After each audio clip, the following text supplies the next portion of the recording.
Seperti yang telah kita ketahui, teknologi itu berkembang dengan sangat pesat di berbagai bidang, termasuk bidang kesehatan. Perkembangan teknologi informasi di bidang kesehatan ini memunculkan suatu istilah baru yang bernama digital health. Digital health merupakan suatu bentuk inovasi penggunaan teknologi informasi untuk memenuhi kebutuhan pelayanan kesehatan yang nanti tujuan akhirnya untuk meningkatkan mutu pelayanan kesehatan itu sendiri. Digital health sendiri mencakup berbagai inovasi alat kesehatan, kemudian telekonsultasi atau kita yang lebih mengenalnya dengan istilah telemedicine, sistem informasi kesehatan, serta pengembangan ilmu komputasi untuk big data, genomik, maupun artificial intelligence di bidang kesehatan. Secara tidak langsung, pandemi COVID-19 ini sudah membantu akselerasi adopsi teknologi informasi kesehatan. Nah, berbagai penelitian menunjukkan kalau digitalisasi pelayanan kesehatan membantu mengurangi penyebaran COVID-19. Yang menjadi pertanyaan selanjutnya adalah teknologi kesehatan yang seperti apa yang bisa membantu mengurangi transmisi COVID-19. Nah, untuk menjawab pertanyaan tersebut, sudah hadir di tengah-tengah kita Bapak Surahyo Sumarsono, Bachelor Engineering, Master Engineering Science yang akan memaparkan materi efektivitas telemedicine dan mobile health untuk mengurangi transmisi COVID-19. Sebelumnya saya akan membacakan kurikulum vitae beliau. Saat ini Bapak Sumarsono aktif sebagai dosen, peneliti, dan konsultan IT. Saat ini beliau juga sedang menempuh pendidikan doktoral in Health Informatics or Telemedicine di University of Groningen, Belanda. Sebelumnya beliau menempuh pendidikan Master of Engineering Science in Development Technology di University of Melbourne, Victoria, Australia, dan Bachelor of Engineering in Electrical and Electronics Engineering Muroran Institute of Technology Hokkaido, Jepang. Sebagai dosen, beliau aktif mengajar dan membimbing mahasiswa di program S2 UGM, UNAIR, UMY, UII, dan Karolinska Institutet Swedia. Beliau juga aktif di berbagai aktivitas proyek, conference, seminar, training, workshop, nasional maupun internasional di bidang e-health. Selain itu, beliau juga menjadi anggota beberapa organisasi internasional terkait teknologi. Salah satunya adalah Asia e-health Information Network yang merupakan salah satu jaringan e-health terbesar di Asia. Nah, beliau juga merupakan konsultan dalam pengembangan telemedicine Indonesia yang lebih kita kenal dengan nama Temenin. Nah, jadi secara akademis maupun praktis, kepakaran beliau memang sudah tidak diragukan lagi. Ya, baiklah untuk mempersingkat waktu kepada Bapak Surahyo Sumarsono, Bachelor Engineering, Master of Engineering Science selaku pembicara pertama, saya persilahkan dengan waktu paparan selama 60 menit. Baik, terima kasih. Assalamualaikum warahmatullahi wabarakatuh. Selamat pagi, salam sejahtera. Terima kasih pada Bu Moderator, Mbak Rika Andriani. Sudah lama nggak ketemu, Sarah. Juga terima kasih sekali, kami sangat merasa terhormat untuk bisa bergabung di acara hari ini sama Mika Univet. Nah, terima kasih pada Ibu Dekan dari Fakultas Kesehatan Masyarakat. Terima kasih pada Bapak Kaprodi, Mas Fahmi Hakam, ini juga udah lama nggak ketemu. Akhirnya bisa bersilaturahmi secara online. Betul yang dibilang Bu Dekan tadi, insya Allah mungkin suatu saat nanti saya sendiri pribadi ingin sekali berkunjung ke sana untuk jalan-jalan ya, dan mungkin sambil kuliner lah biasanya. Ya, hari ini terima kasih untuk ikut diberi kesempatan untuk berbagi cerita atau pengalaman. Topiknya utamanya adalah di digitalisasi pelayanan kesehatan. Tadi oleh Bu Moderator sudah dijelaskan bahwa saat ini pelayanan kesehatan juga membutuhkan proses digitalisasi atau bagaimana memanfaatkan teknologi informasi untuk meningkatkan efektivitas dan efisiensi di sini gitu ya. Maaf, suara saya kecil sekali ya, kurang keras. Perlu saya sudah di tempat saya terdengar jelas, Bapak. Oh jelas, oke baik ya ya ya oke baik. Jadi kebetulan mic-nya sih harusnya dekat mulut, jadi harusnya cukup kedengar. Oke. Baik, kalau ada tolong nanti diberi. Baik, saya akan mulai membagi screen saya, presentasi saya di sini. Semoga bisa terlihat dengan baik. Apakah sudah bisa terlihat? Ya?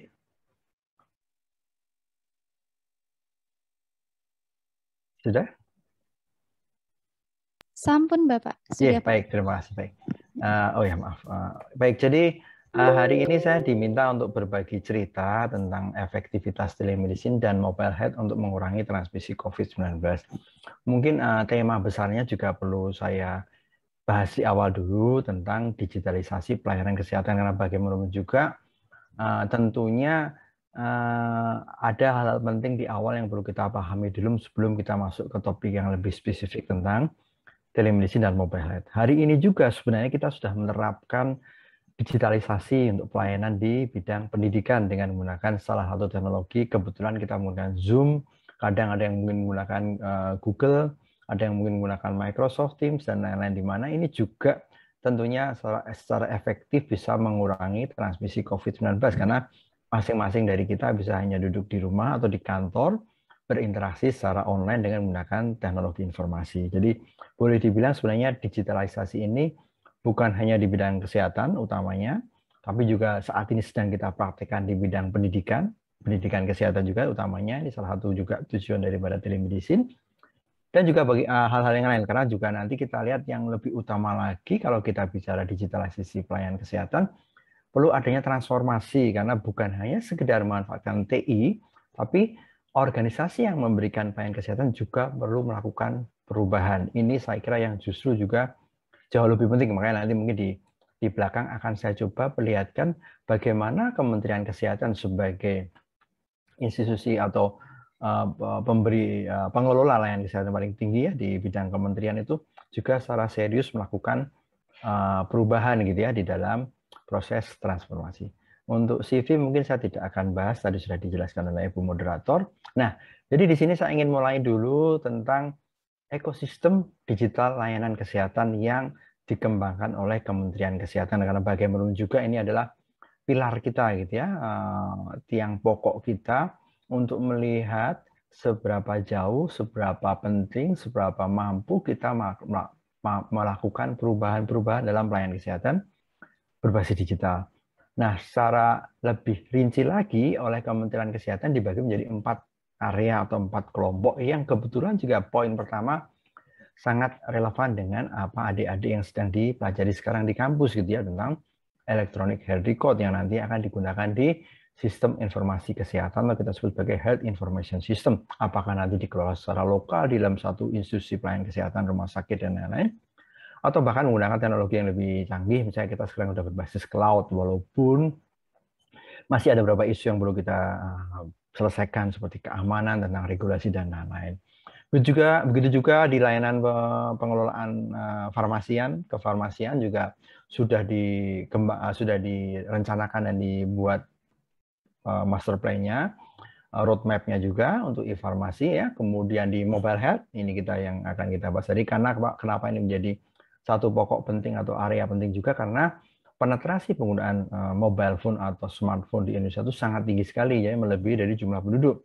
Dan tentunya adalah telemedicine, atau mungkin nanti nama skop besarnya adalah telehealth ya, pemberian layanan kesehatan secara jarak jauh dengan menggunakan teknologi informasi gitu ya.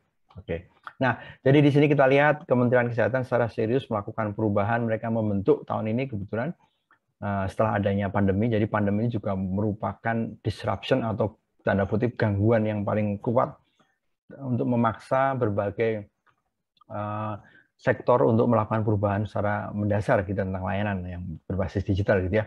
Jadi di sini oleh Kementerian Kesehatan mereka membuat yang namanya DTO atau DTO ya, Digital Transformation Office, kantor perubahan, kantor transformasi digital. Jadi kalau dulu pengelolaan pelayanan sistem informasi itu dipegang oleh Pusdatin, Pusat Data dan Informasi, itu yang untuk operasionalnya ya, langsung menginstal server, membuat aplikasi, integrasi. Tapi kalau konsep pengembangannya, bagaimana strateginya segala macam, mereka sekarang khusus membentuk satu unit tersendiri yang namanya DTO atau Digital Transformation Office, yang dimana di sini terlihat akan terbagi menjadi 3 kelompok besar yang nantinya akan terbagi menjadi sasarannya ke integrasi dan pengembangan sistem data kesehatan, outcome-nya meningkatkan mutu kebijakan kesehatan basis data akurat, mutakhir, dan seterusnya. Kemudian kedua, ini tantangan yang besar adalah integrasi dan pengembangan sistem aplikasi pelayanan kesehatan. Ini lebih ke operasional, karena isu integrasi itu selalu menjadi masalah di mana-mana gitu ya, karena kita terlanjur sekian tahun pada bikin sendiri-sendiri tanpa ada satu panduan atau satu arahan yang jelas, sehingga misalnya di Sukoharjo bikin sendiri, di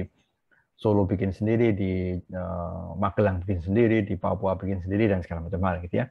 Jadi, kemudian ketiga adalah pengembangan ekosistem teknologi digital, kesehatan, maaf, di sini termasuk juga pengembangan telemedicine. Juga kita lihat sekarang swasta juga sangat banyak sekali, perlu adanya regulasi yang jelas, makanya perlu adanya sandbox dan lain-lain. Oke, nah kita lihat sendiri juga, jadi secara umum ada beberapa kelompok penting ya dari telemedicine, health information system, inovasi-inovasi device atau peralatan, karena ini juga nanti akan sangat membantu proses kita dalam pengelolaan pelayanan kesehatan di lapangan. Karena kalau peralatannya juga belum terdigitalisasi juga akan menjadi sulit gitu ya. Misalnya nanti ada di puskesmas akan melakukan pemeriksaan untuk EKG gitu ya, data dari EKG sudah berbentuk digital sehingga kita kirimkan secara digital melalui sistem, atau mungkin lebih sederhana kadang-kadang pakai WA, foto EKG-nya, difoto kemudian dikirim, itu juga sudah bentuk digitalisasi ya. Tapi tentunya akan diharapkan adanya berbagai inovasi-inovasi baru yang lebih mempermudah, memberikan akurasi lebih tinggi, dan lain-lain.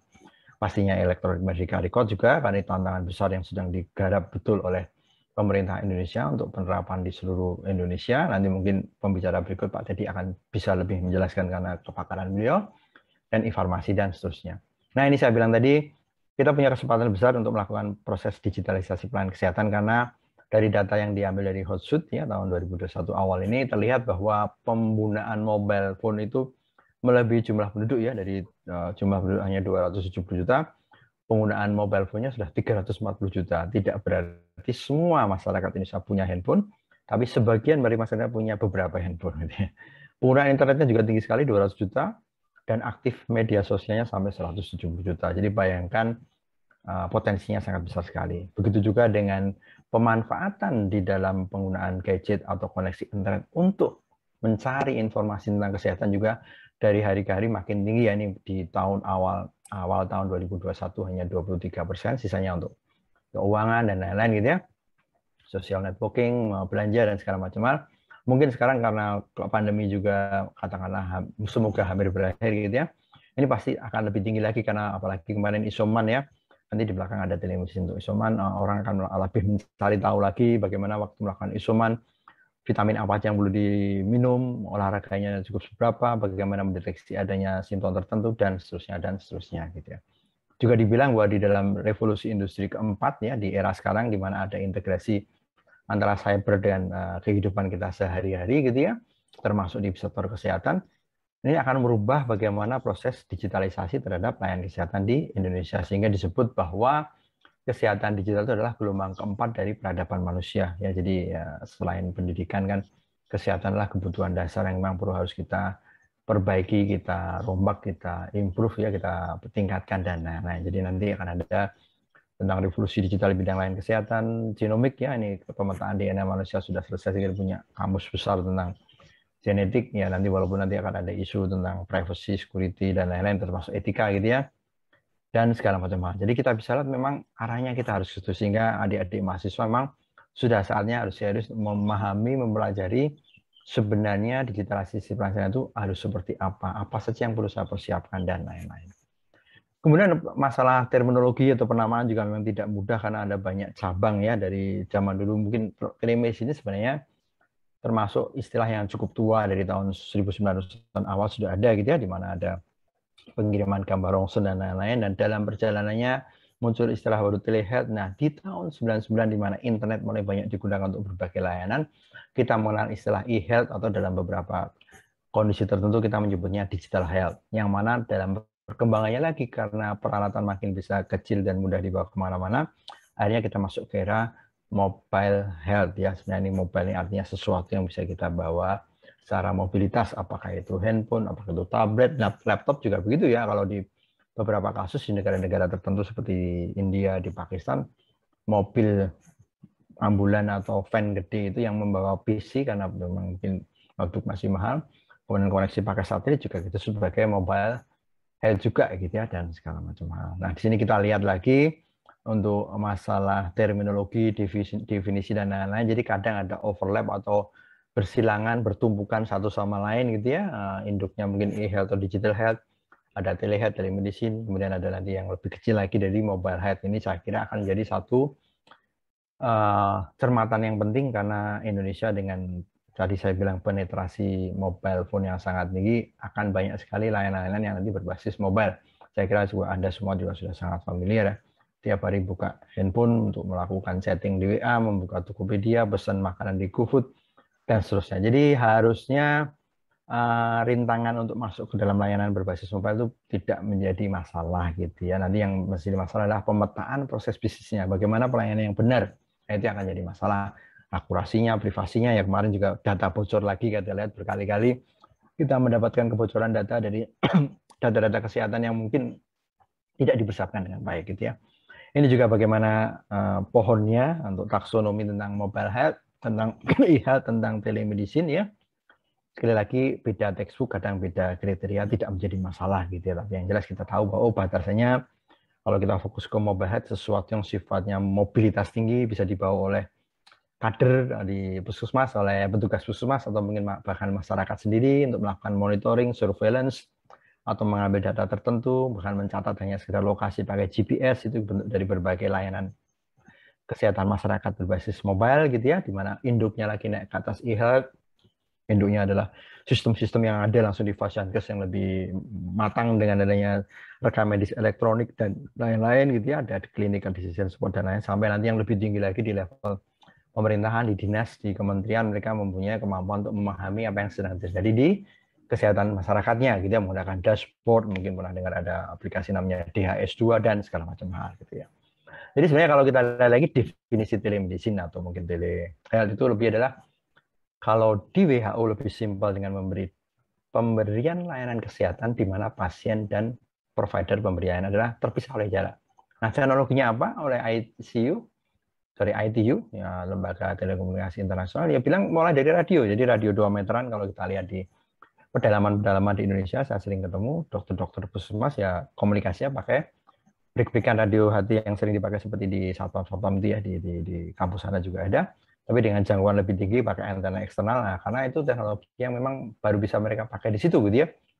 Kalau di Sukoharjo mungkin dengan adanya 4G, 3G. Kalau Solo kan sudah sampai 5G ya, itu sudah sampai di level internet. Dan kadang kita hanya pakai suara atau pakai SMS, kemudian gambar sedikit mulai menggunakan WA karena bandwidth-nya masih kecil, sampai nanti video dan lain-lain. Jadi bisa digunakan untuk pertukaran informasi diagnosis, pengobatan, pencegahan penyakit, penelitian dan evaluasi, dan pendidikan berkelanjutan, dan seterusnya. Ini sebenarnya kita juga sedang melakukan telemedicine karena ini berkaitan dengan pendidikan kesehatan gitu. Nah, kenapa juga telemedicine jadi penting? Mungkin sering lihat gambar ini, kita ambil dari gambarnya dari Kementerian Kesehatan ya di tahun 2000 sekian, lupa, saya udah lupa. Itu memang mau tidak mau kita perlu seperti ini karena distribusi dari layanan kesehatan kita memang tidak imbang ya, lebih banyak di Indonesia bagian barat, makanya perlunya adanya penerapan teknologi digital untuk pemberian layanan kesehatan. Karena kalau mengharapkan adanya distribusi yang merata tentang Fasiankes, walaupun pengalaman 4-3 tahun terakhir ini saya keliling, sudah banyak puskesmas, klinik Pratama yang bagus-bagus di daerah-daerah terpencil. Kendalanya adalah tidak adanya dokter di sana atau perawat, kadang-kadang jadi sangat kasihan, kadang mangkrak, gedungnya baru, bagus, alatnya lengkap, semuanya masih di plastik ya, belum bisa dimanfaatkan karena nggak ada SDM-nya. Nah, penyebaran SDM-nya juga belum merata karena kebanyakan contoh dari lebih spesifik kebutuhan di spesialis ya, itu juga kebanyakan ada di Indonesia bagian barat. Kalau boleh dibilang 80, mungkin sekarang udah mulai turun 70-60%, tapi tetap saja teman-teman kita di Indonesia bagian timur sangat membutuhkan distribusi Fasiankes, termasuk juga mungkin seperti adik-adik juga dengan keahlian di rekam medis dan lain-lain yang mungkin mereka juga sangat-sangat butuh untuk itu gitu ya. Kemudian berkembang lagi di mana akhirnya pemerintah mulai makin serius untuk mendukung dengan adanya regulasi atau peraturan hukum yang mana di Fasiankes, antar Fasiankes oleh pemerintah sudah diseriusi dengan adanya PMK atau Peraturan Kesehatan nomor 20 tahun 2011 yang tadi sudah disebutkan oleh Mbak Rika adalah untuk telemedicine. Kemudian saya juga sering ikut bantu-bantu dari tahun 2015 gitu ya. Nah, kemudian juga karena adanya pandemi, keluarlah satu aturan hukum walaupun sifatnya masih belum kuat gitu yang namanya surat edaran. Kemudian diperbaiki lagi di tahun ini ya dengan adanya peraturan menteri yang berhubungan dengan pelayanan telemedicine untuk dokter ke pasien. Kalau yang temenin tadi disebutkan yang bawah ini adalah untuk dari antar Fasiankes, dari puskesmas ke RSUD naik ke rumah sakit provinsi, naik lagi ke pusat dan lain. Sedangkan yang di atas ini adalah yang berhubungan langsung dengan pasien. Misalnya kalau Anda familiar dari swasta itu ada Klik Dokter Halodoc, kalau dari pemerintah ada Sehatpedia, Mobile JKN, dan seterusnya. Gitu. Jadi artinya kita lihat perjalanannya dari regulasi yang sudah jalan saat ini, mulai dari Permenkes tahun 2019 nomor 20 untuk telemedicine Indonesia antar Fasiankes, ini sudah resmi regulasinya dan sudah diikuti makin banyak lagi oleh rumah sakit puskesmas di Indonesia. Karena adanya pandemi, adanya surat edaran, adanya pandemi, adanya peraturan Konsel Kedokteran nomor 74 2020.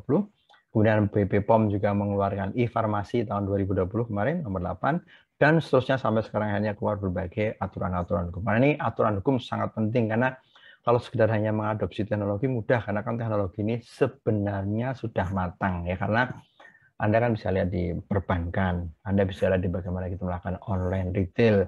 Itu kan sudah ada semua, tinggal diadopsi, disesuaikan, tapi harus dilindungi dengan aturan hukum. Nah, di sini antara lain mungkin bisa kita lihat kenapa kita perlu mencermati satu persatu aturan hukum ini, dan mungkin masih perlu banyak revisi juga, karena kan dalam perkembangannya teknologi bukan kadang ya, selalu lebih cepat daripada yang ada di dalam pelayanan kita. Jadi kita harus memilah-milah, memilih mana yang sesuai, dan aturan-aturan hukumnya, prosedurnya untuk keselamatan pasien harus diikuti dengan baik. Jadi kalau Anda lihat di aturan nomor surat edaran ini ya tentang pelayanan telemedicine harus seperti apa, ini sifatnya adalah relaksasi aturan hukum. Jadi aturan hukum yang ya diperlunak karena kan ini hanya masih dalam surat edaran, mengizinkan dokter atau para nakes bisa memberikan pelayanan kesehatan secara online atau menggunakan teknologi digital, di mana tetap semua aturan diberlakukan, harus ada rekam medis elektronik yang tercatat. Ya, di situ ada inform consent, penulisan resep elektroniknya harus dipertanggungjawabkan, dan seterusnya, dan seterusnya. Itu yang dari SE Kemenkes, ini yang dari Perkonsil, tidak saya bahas banyak di sini, nanti bisa Anda baca lagi. Ini lebih strict kalau dari Konsil Kedokteran, salah satunya adalah tentang penggunaan inform consent, secara eksplisit disebutkan di pasal 5, dan juga telekonsultasinya harus dilakukan di Fasiankes. Nah, ini juga mungkin agak sedikit sulit karena kan dalam pandemi ini belum tentu dokter bisa datang ke Fasiankesnya, apalagi mungkin yang sudah berusia atau punya komorbid yang akan riskan sehingga dia harus melakukan pelayanan dari rumah. Ini yang juga masih terjadi tarik ulur gitu ya. Ya, artinya bahwa kita lihat kalau kita bandingkan antara tatap langsung dan telemedicine, sekali lagi ini kan sebagai komplement, tadi di awal di WHO dijelaskan, bukan sebagai pengganti gitu ya. Ya tetap harus jaga, dikelola tentang mutu pelayanan dan keselamatan pasien dan dokternya pasti. Kemudian juga memberikan kepastian hukum. Maka kalau di Konsil itu lebih strict, ada STR SIP.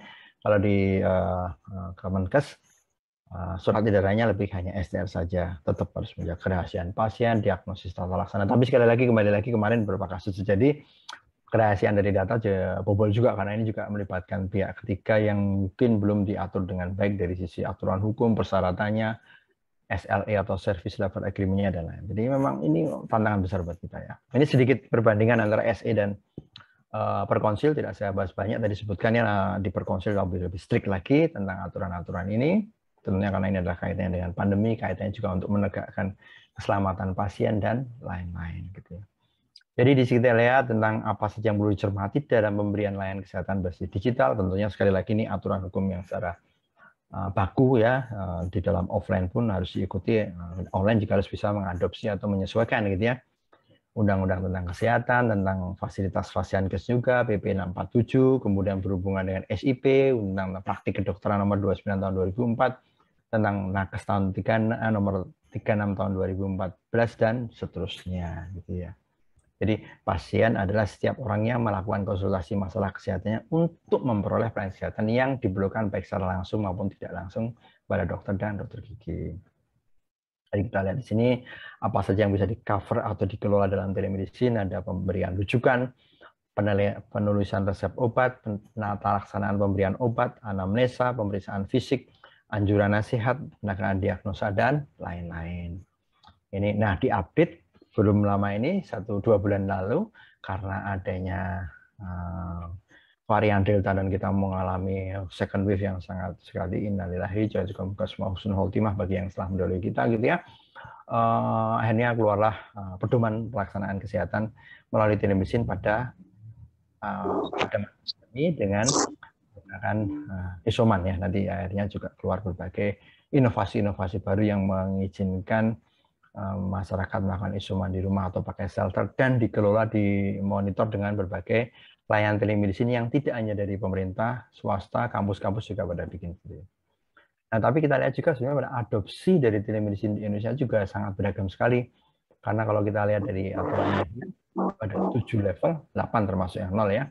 Nah, di kita rata-rata masih di level 1 atau 2 ya. 0 itu adalah level dimulainya ada program telemedicine, level 1 sudah mulai ada video conference pakai video call-nya WA, itu sebenarnya ternyata masih level 0 karena kan hanya menggantikan percakapan langsung dokter pasien gitu ya.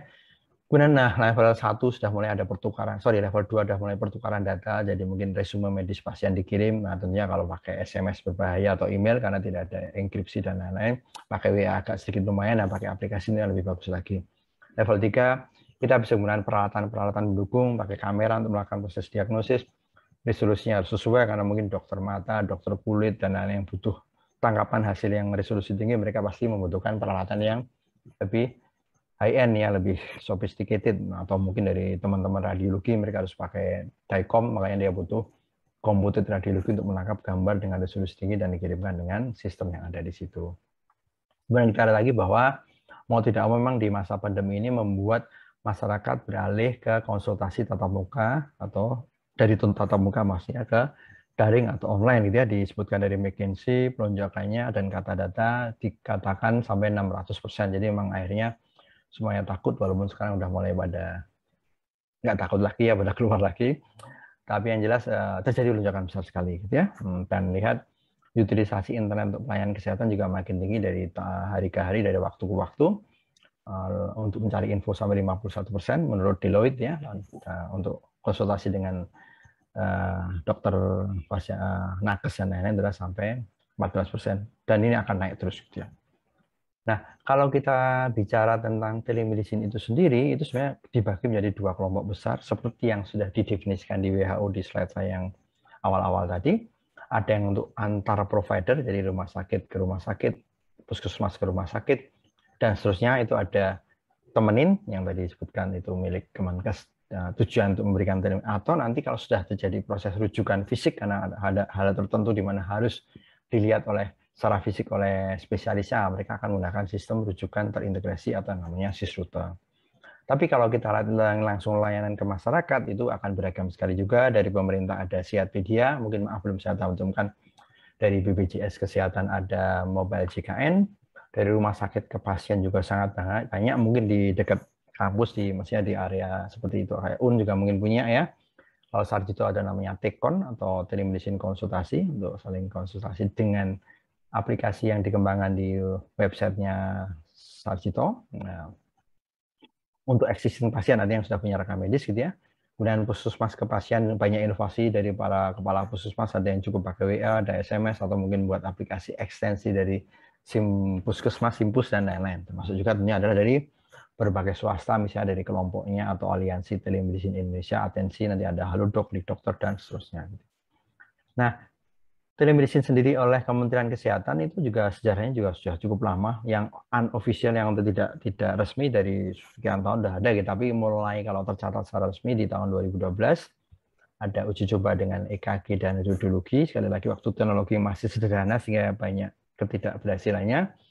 Apalagi waktu itu koneksinya 3G atau 2G gitu ya, 2G, sehingga pengiriman gambar sering gagal dan lain-lain. Kemudian di tahun 2014 mereka melakukan upgrading atau peningkatan kapasitas sistem teleradiologinya dengan menggunakan server aplikasi yang dibeli dari luar juga, dari swasta, makin bagus. Cuman ya sekali lagi ujung sananya di rumah sakit daerah juga belum siap untuk infrastruktur dan lain-lain gitu ya. Dan berkembang lagi di tahun 2016 mengadopsi solusi dari swasta yang diinisiasi di Makassar, diterapkan di Kemenkes ya, bagus, ada EKG, USG, telekonsultasi, dan radiologi. Cuman karena harus berbayar sehingga tahun 2017 Kemenkes memutuskan untuk membuat sendiri yang dengan nama Telemedicine Indonesia atau Temenin. Ini sifatnya gratis, siapapun bisa bergabung, nanti asal menandatangani surat perjanjian kerjasama dengan Kementerian Kesehatan. Ini juga tidak harus dari pemerintah, bisa juga dari swasta. Nah, ini tampilannya Temenin. yang dikembangkan oleh Kemenkes internal ya. Ada dashboard, ada data pasien, ada teleradiologi, ada tele EKG, tele USG, dan tentunya selain itu untuk layanan lain misalnya ada dokter anak, dokter kulit, dokter kesehatan jiwa dan lain-lain untuk berkonsultasi, mereka bisa menggunakan layanan lebih generik yaitu paket telekonsultasi, atau bukan juga kalau memang mau direct tanya ke dokter spesialis sana, janjian dia bisa langsung video call untuk ngobrol dengan dokter spesialis. Ini kebanyakan lebih ke store and forward ya, disimpan, dikirim, disimpan, nanti dokter spesialisnya akan menjawab. Tapi ada juga karena urgensi dia harus menjawab secara langsung, nah itu akan terjadi proses interaksi online pakai video conference atau chat atau apa suara saja gitu ya. Nah, basically juga secara teknologi sebenarnya tidak begitu baru ya, karena ini kan kita tinggal adopsi dari industri lain yang lebih matang. Kenapa kesehatan lebih terlambat? Biasanya karena ini menyangkut keselamatan pasien. Jadi kita tidak boleh sembarang asal adopsi teknologi gitu ya. Kalau perbankan segala macam memang sudah melangkah jauh dan juga regulasinya juga sangat ketat sekali gitu. Jadi di kesehatan memang kita harus perlahan-lahan gitu ya, tapi pasti. Aplikasi Temenin bisa dipakai di notebook, PC, handphone, tablet dan lain-lain asal ada koneksi internet ya, 4G minimal mungkin atau 3G agak susah ya. Mengirim gambar radiologi, EKG, USG bisa berupa gambar berhenti atau gambar bergerak gitu ya.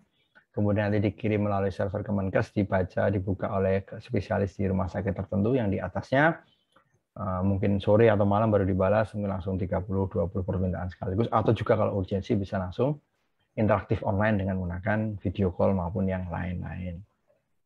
Ini agak sedikit lama, 2 bulan lalu, sebulan lalu saya capture, jadi mungkin sekarang bertambah. Yang jelas makin banyak yang sudah bergabung, ditemenin ada Rumah Sakit 61, PKM atau Puskesmas di bawahnya ada 175, spesialis radiologi 135, jantung 186, dan seterusnya, dan seterusnya.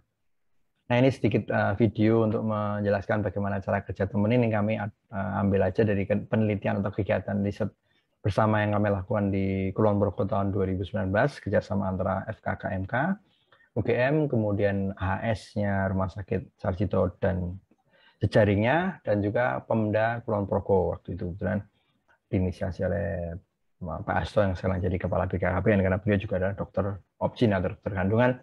Telemedicine di sini kita manfaatkan lebih untuk KIA ya. Kita lihat sebentar videonya ya.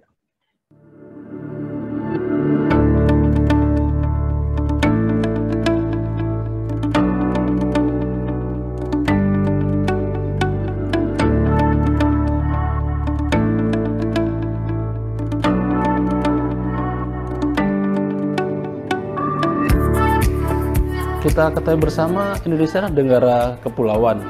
Kita ada 17.000 lebih pulau di Indonesia yang kita sadari juga akses dan batas layanan juga masih terbatas.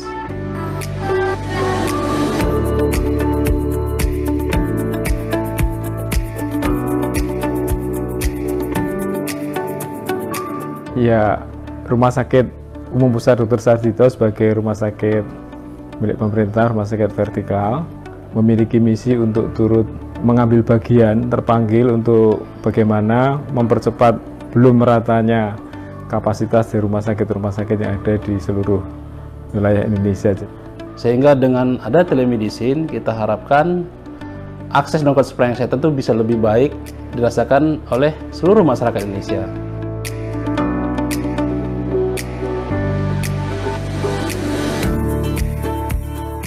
Ya, untuk tahap pertama kita ingin membatasi diri dulu, fokus kepada penuntasan permasalahan kematian ibu dan bayi yang masih tinggi, persisten, dan itu dengan upaya-upaya menggunakan telemedicine itu, yang antara menggunakan webinar atau juga software dari Temenin yang sudah kita kembangkan oleh Kemenkes, itu bisa dipakai untuk keperluan-keperluan tersebut.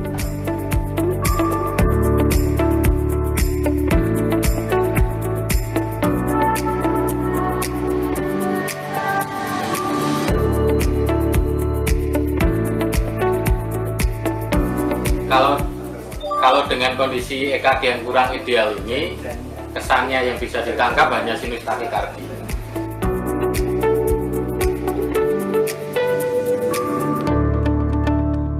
Kami UGM mengembangkan Academic Health System, yaitu suatu integrasi fungsional antara institusi pendidikan, dalam hal ini adalah UGM, dengan rumah sakit pendidikan. Ada Rumah Sakit Umum Pusat Dr. Sarjito, kemudian Rumah Sakit Umum Dr. Suradi Tirtonegoro, dan beberapa rumah sakit pendidikan kami, dan juga dengan pemerintah daerah, dalam hal ini adalah pemerintah Provinsi DIY dan Jawa Tengah, dengan cara mengintegrasikan pendidikan, penelitian, kemudian pengabdian masyarakat dan pelayanan kesehatan, yang tujuannya adalah untuk meningkatkan derajat kesehatan di wilayah kami.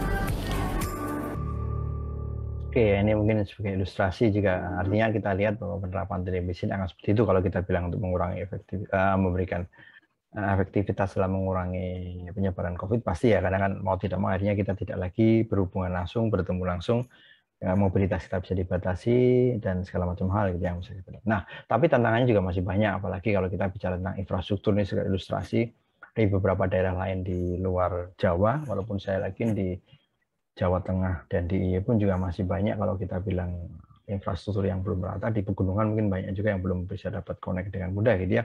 Ini ilustrasi di Papua atau mungkin di Mahakam Ulu di Kalimantan Timur, di mana mereka harus menggunakan koneksi pakai satelit, pakai VSAT, speednya sangat rendah sekali dan sering putus kalau cuacanya buruk. Sampai yang di Orange Bali kebetulan karena ini di belakangnya ada provider Telkomsel, BTS juga agak skip lumayan sampai 4. Tapi yang jelas memang infrastruktur itu menjadi tantangan besar ini. Jadi masih banyak PR ya. Walaupun begitu, alhamdulillah pemerintah dalam beberapa tahun terakhir ini sudah mengaktifkan program perluasan jaringan tulang punggung atau backbone dengan menggunakan fiber optik yang namanya palaparing, sehingga nanti harapannya dari semua kepulauan yang di Indonesia akan terhubung secara fisik dari bawah laut pakai kabel optik, kemudian nanti di area-area tertentu akan disebar menggunakan gelombang radio dan lain-lain, sehingga nanti harapannya dari ujung dari Sabang sampai Merauke kita bisa dapatkan pelayanan yang lebih merata, walaupun tentunya butuh waktu, butuh biaya, butuh tenaga juga ya. Ini contoh yang dari rumah sakit Tekon dari Sarjito. Jadi begitu kita sudah di UN atau di Sukoharjo, saya yakin semua rumah sakit apalagi di pandemi COVID ini mereka membuat inovasi. Ini bentuk juga bagaimana mengurangi adanya transmisi COVID ya. Aplikasi-aplikasi yang dikembangkan sebagai ekstensi dari SIM-RS ya. Jadi dengan existing pasien yang sudah ada rekam medisnya, untuk pemeriksaan selanjutnya jika memang tidak harus secara fisik, tinggal daftar, mendapatkan nomor janjian dokternya, nanti dokter tinggal standby di klinik di rumah sakit. Nah, bergiliran pasien akan berkonsultasi dengan dokter menggunakan layanan aplikasi tadi di rumah, mereka pakai handphone. Mungkin kadang ditemani oleh perawat atau dokter terdekat dari puskesmas yang ada, misalnya kalau butuh guidance-nya, tapi ada juga mungkin langsung dari keluarga pasien dan lain-lain gitu ya. Nah, dari Kemenkes juga yang dari dokter langsung ke pasien, mereka juga membuat inovasi mengembangkan Sehat Bidian, juga saya kira adik-adik juga sudah pernah melihat kali ya di tahun 2018. Ini juga seperti layanan lain dari swasta, Klik Dokter, Halodoc sama. Kita bisa daftar, kita bisa mendapatkan layanan kesehatan untuk terutama untuk konsultasi, mencari info, untuk checking simptom awal dari COVID dan lain-lain, termasuk nanti yang digunakan untuk isoman gitu ya. Ini artikel-artikel tentang COVID dan lain-lain, sehingga mereka tidak lagi harus keluar secara fisik mencari sana kemari, bisa mendapatkan gambaran kalau ini harus minum apa, istirahatnya harus bagaimana, dan seterusnya gitu ya. Nah, di sini juga untuk misalnya ingin mendapatkan info tentang area di mana saya bisa rapid test, bisa menggunakan PCR, dan segala macam juga sudah difasilitasi. Tentunya juga tiap layanan tergantung dari instansinya atau dari ini berbeda-beda satu sama lain, tapi kebanyakan bisa saling melengkapi. Nah, juga tidak kalah adalah dari BPJS Kesehatan ya, karena mereka juga mengembangkan mobile JKN juga yang dari hari ke hari makin lengkap layanannya. Saya kira Anda juga mungkin pernah menggunakan juga gitu ya. Di sini disebutkan untuk mengurangi mencegah risiko penurunan COVID-19. Saat ini kami telah menyediakan layanan tanpa tatap muka melalui Pandawa gitu ya. Pelayanan administrasi melalui WhatsApp ya. Jadi ini juga bentuk keluasan ya. Jadi sekali lagi kalau kita mengembangkan teknologi digital untuk pelayanan kesehatan, kita tidak boleh kaku, kita harus melihat masyarakat terbiasanya pakai apa. Walaupun secara ideal kalau kita lihat kaidah pengembangan sistem itu kadang harus ada yang kita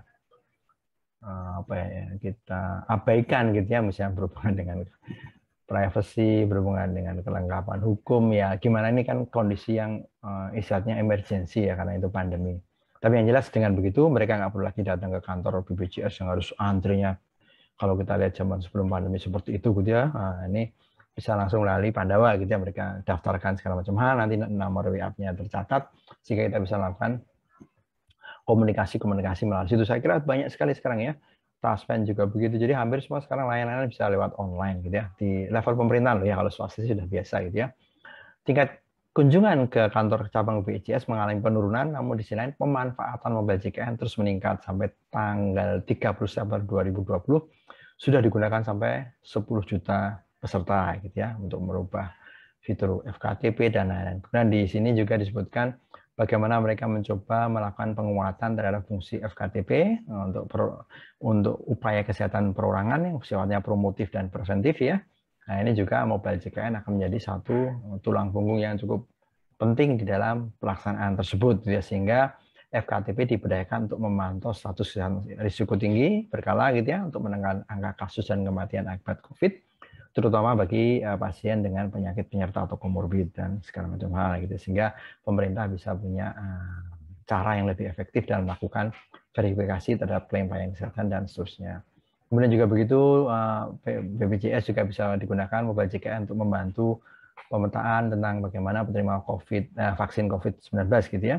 Jadi melalui keputusan Menteri Kesehatan nomor 238 tahun 2020 menugaskan BPJS Kesehatan dalam beberapa hal, salah satunya adalah sebagai pipa program penanganan COVID-19. Ini juga bentuk bagaimana mobile health atau telemedicine mengurangi dari penyebaran dari penyakit COVID itu sendiri nih, terutama nanti digunakan untuk updating basis data bagi peserta penerima bantuan iuran ya, warga miskin yang iurannya diberikan oleh pemerintah, kemudian juga oleh verifikasi klaim dari layanan COVID ke rumah sakit untuk mengalihkan layanan konvensional menjadi layanan digital dan segala macam lain. Juga bentuk praktek yang lebih langsung bagaimana mobile health dan telemedicine bisa mengurangi penyebaran COVID-19 itu sendiri.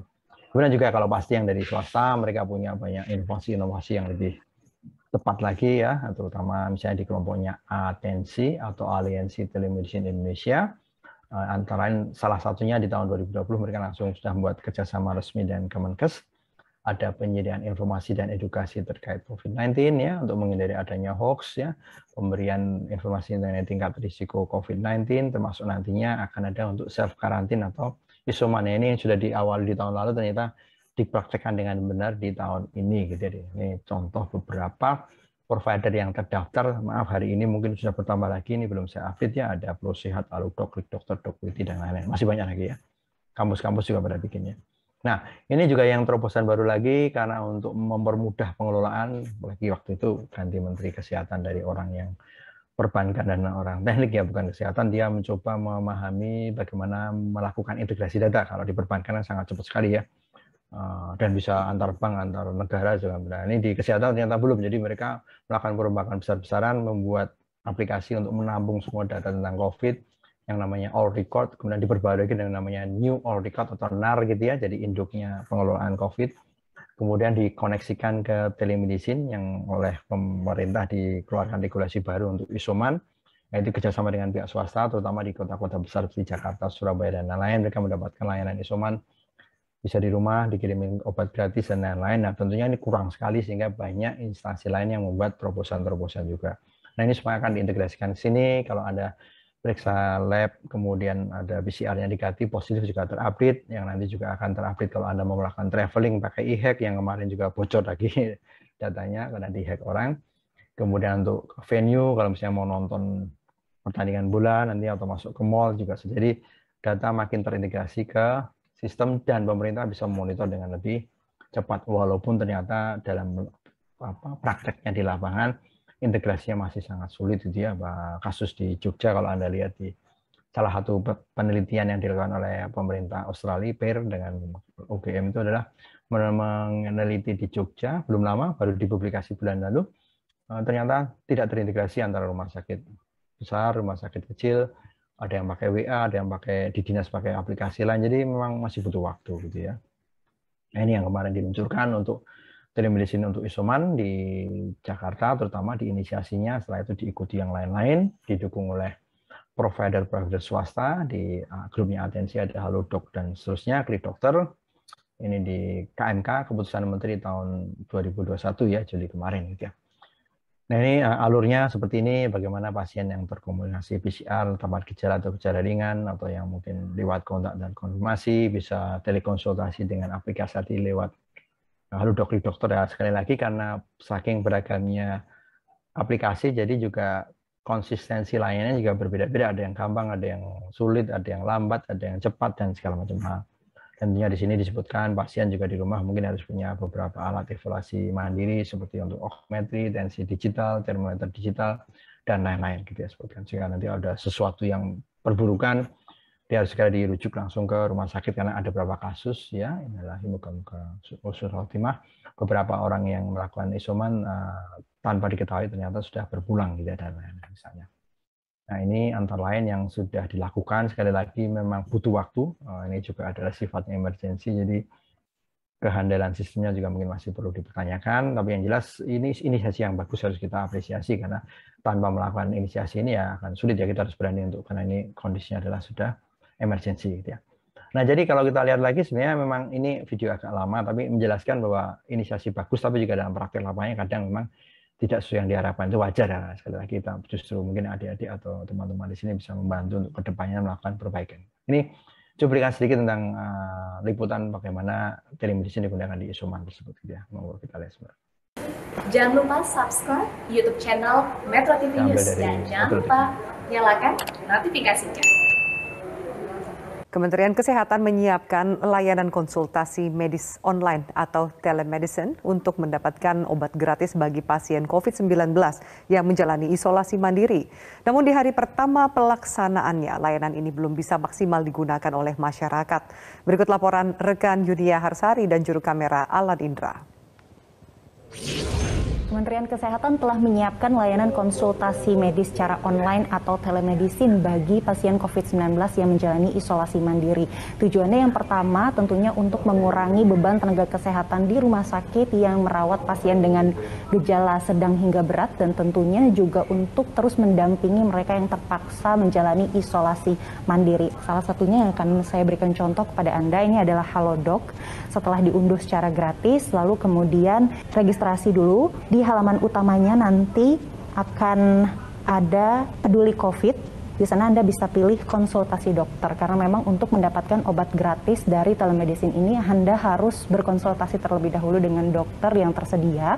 Dokter nantinya akan mendiagnosa dari keluhan-keluhan yang Anda alami selama menjalani isolasi mandiri, lalu kemudian akan meresepkan obat yang nantinya bisa ditebus secara gratis dan diantarkan ke rumah. Saya akan mengajak Anda untuk bergabung bersama dengan teman saya yang saat ini tengah berjuang untuk merawat suami dan anaknya yang terkonfirmasi positif COVID-19, yang akan berbagi pengalaman seperti apa menggunakan telemedicine di hari pertama layanan ini bisa digunakan oleh masyarakat.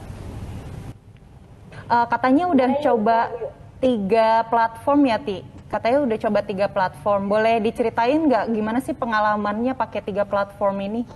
Iya, jadi kan sebenarnya dapat infonya yang terkait telemedicine dari Kemenkes ini kan dari kemarin. Terus gue coba tuh dari kemarin coba telemedicine. Oh ternyata dapat info lanjutan, ternyata baru hari ini baru bisa. Terus gue coba ada tiga aplikasi, itu ada Alo Dokter, ada Klik Dokter, sama Halodoc. Kalau yang Alo Dokter itu gue sama sekali tidak menemukan gimana sih gue caranya supaya bisa dapat obat gratisnya itu gitu. Terus yang Klik Dokter itu ada, jadi kalau kita scrolling dokternya itu ada tulisan yang Isoman Center gitu. Cuma beberapa kali gue coba itu sibuk terus, mungkin demand-nya juga lagi tinggi. Nah akhirnya dapat juga di Halodoc. Di Halodoc itu jadi kita mesti klik dulu di kolom yang peduli COVID, and then konsultasi dokter gitu. Beberapa kali coba sih sibuk gitu ya, terus akhirnya dapet konsultasi, kasih tahu gejala. Oke, dokter bilang bahwa ini adalah gejala ringan untuk suami dan anak gue. Terus akhirnya mau saya resepkan gitu. Oh iya, boleh dok, itu diresepkan. Dan gue coba cek, klik gitu ya, klik cek harga seperti itu. Gue pikir akan gratis gitu kan. Ternyata enggak gitu. Gue nggak ngerti apa yang dimasukkan kategori gratis, atau mungkin obat gue tidak termasuk kategori gratis, padahal itu resep untuk COVID gitu kan. Intinya adalah di endingnya ada beberapa obat atau setengah dari yang diresepkan itu nggak ada, dan setengahnya ada, dan itu pun juga kalau mau mesti harus dibayar. Langkah pemerintah untuk menyiapkan telemedicine beserta dengan obat COVID-19 yang gratis ini tentu harus diapresiasi. Namun lagi-lagi pemerintah harus memastikan bahwa seluruh sumber daya ini dikerahkan semaksimal mungkin. Oke, baik. Ya, tidak tapi intinya kembali lagi ya, sekali lagi apresiasi perlu kita berikan, tapi sekali lagi butuh waktu juga untuk melakukan adaptasi dan lain-lain, yang juga membutuhkan dana yang tidak mudah juga gitu ya. Mungkin di sekarang sudah makin bagus lagi gitu ya, sehingga nanti harapannya alhamdulillah juga sudah makin menurun, sehingga mungkin tidak begitu diperlukan lagi. Nah, tapi kembali lagi tadi integrasi sistemnya juga makin beragam. Salah satunya juga nanti harus ada integrasi karena kita membatasi mobilitas, perlu adanya integrasi dengan orang-orang yang akan melakukan mobilitas tinggi dengan kendaraan umum, mereka terintegrasi dengan e-hack, ataupun yang kemarin ternyata database-nya juga di-hack gitu, yang lucu juga. Nah, ini ada paspor digital bagi e-hack, sehingga nanti ketahuan orang ini sudah vaksin 2 kali, sudah PCR-nya negatif dan lain-lain, atau mungkin masuk ke venue mau nonton sepak bola dan segala macam hal itu juga bisa dilakukan di situ gitu ya, dan lain-lain. Ini contohnya. Nah, tapi juga sekali lagi kembali kemarin yang tentang isoman juga tidak cukup ya, karena kan jumlah masyarakat ini sangat besar dan yang terpapar juga makin besar, sehingga banyak terobosan-terobosan atau inovasi yang dilakukan oleh institusi-institusi lain seperti ini. Contoh di UGM mereka membuat sendiri juga yang namanya Live Doctor. Nah, ini yang menjawab adalah para alumni kedokteran UGM yang secara sukarela gitu ya, untuk membantu. Nah, tinggal dikoneksi itu sehingga nanti masyarakat yang tinggal di rumah untuk melakukan isolasi shelter bisa mendapatkan panduan yang tepat pada waktu mereka melakukan proses penyembuhan dari paparan COVID itu dan lain-lain. Jadi contoh juga bagaimana efektifnya telemedicine mobile ini bisa membantu masyarakat untuk mengurangi adanya proses penularan dan juga bisa membantu proses pemulihannya dan lain-lain. Untuk menyocok obat juga gitu ya, sudah terintegrasi dengan beberapa industri farmasi besar, walaupun sekali lagi ini masih butuh waktu untuk sampai betul-betul sempurna gitu ya. Ketersediaan juga kamar dan lain, kemarin kita lihat di Sarjito sendiri mungkin di bulan-bulan Juli kemarin, wah luar biasa ya, di depan IGD itu antrian yang sangat besar. Sekarang alhamdulillah sudah tidak ada lagi dan lain-lain seperti itu gitu ya. Kemudian juga nah ini beberapa catatan di belakang, sekali lagi walaupun kita melakukan digitalisasi layanan kesehatan, masih banyak PR yang harus kita cermati. Contoh misalnya tentang masalah autentikasi atau memastikan user dan pengguna dokter dan user pengguna pasien itu adalah orang yang benar. Kita juga harus mengadopsi seperti contohnya di perbankan, karena di perbankan begitu Anda mobile banking, internet banking kan ada proses autentikasi menggunakan misalnya token atau OTP ya. Di kesehatan bagaimana? Apakah sudah sejauh itu? Tidak. Karena kalau tidak nanti bisa jadi disalahgunakan oleh orang lain gitu ya. Bukan dokter mengaku jadi dokter, bukan pasien menjadi pasien. Kemudian juga proses pendaftaran di awal, apakah sudah mengikuti kaidah mengadopsi aturan dari Perkonsil untuk melakukan informed consent dulu, karena kan data-data pasien akan digitalisasi, akan dimanfaatkan untuk apa, pasien itu paham atau tidak dan lain-lain gitu ya. Kemudian misalnya berhubungan dengan pembayaran kan akan melibatkan pihak ketiga, apakah sudah cukup aman atau tidak gitu, karena nanti kita juga bisa bayar pakai kartu kredit, pakai GoPay, pakai OVO dan lain-lain. Ini masalah juga yang harus kita cermati, apakah siap tidak sistem kesehatan ke situ gitu ya.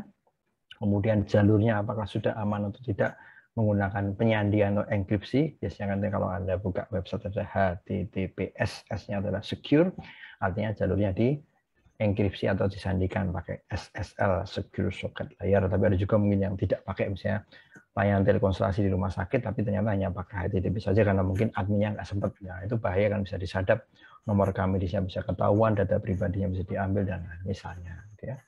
Kemudian juga tentang nantinya kalau digunakan di kesehatan masyarakat digunakan untuk melakukan proses pendata evaluasi, untuk melakukan analisis segala macam hal. Apakah data-data pribadi pasien itu sudah dianonimuskan, dihilangkan, data NIK-nya dihilangkan dan lain-lain. Misalnya ingin tahu di Sukoharjo bulan ini ada sekian puluh ribu pasien dengan penyakit ini, sekian ribu dengan penyakit itu dan lain-lain, itu jangan sampai nanti ada data pribadi yang ikut ke bawah sehingga waktu dianalisa di dinas ketahuan bahwa oh ini Pak ini tinggal di sana penyakitnya itu dan lain misalnya. Ini contoh di Belanda misalnya mereka punya backbone Kementerian Kesehatan Nasionalnya yang namanya aorta sehingga nanti data klinis tidak ada di jalur backbone-nya atau tulang punggungnya, jadi semuanya ada di tempat tujuan atau di tempat asalnya si data itu, di rumah sakitnya, di kliniknya dan lain-lain. Dan nanti pada waktu mereka mengakses, mereka juga harus menggunakan kartu yang ada identitasnya dan ada proses penyandiannya. Ini contoh kartu saya zaman dulu waktu di sana. Ada Underdog itu nama perusahaan asuransi kalau di sini kayak BPJS atau mungkin dari apa gitu ya, dari Allianz apa sih, pokoknya apapun gitu ya sebutkan asuransi swasta itu. Nah, nanti ada kode-kodenya segala macam, nanti dimasukin ke mesin, dibaca, akan terjadi proses penyandian sehingga waktu saya melakukan perawatan di dokter keluarga, dikirim ke rumah sakit rujukannya, itu datanya akan aman dan lain-lain. Dan masalah kehandalan kita sering sekali isu kalau layanan kesehatan di Indonesia itu apalagi mohon maaf milik pemerintah, kalau penggunanya banyak sering terjadi hang atau crash lah, itu seberapa handal, seberapa availability-nya gitu ya, ketersediaannya tinggi atau tidak, itu kan harus ada server yang melakukan mirroring ya, ada duplikasi, jalurnya juga harus diduplikasi dan lain-lain. Jadi ini juga serius nggak ini ya pemerintah membangun sistem itu. Kadang-kadang karena keterbatasan sumber daya, waktu, tenaga, mereka bikin sistem tunggal aja, begitu hang, crash nggak bisa diakses lagi. Dan kalau di bank kan nggak mungkin ya, harusnya tidak boleh seperti itu.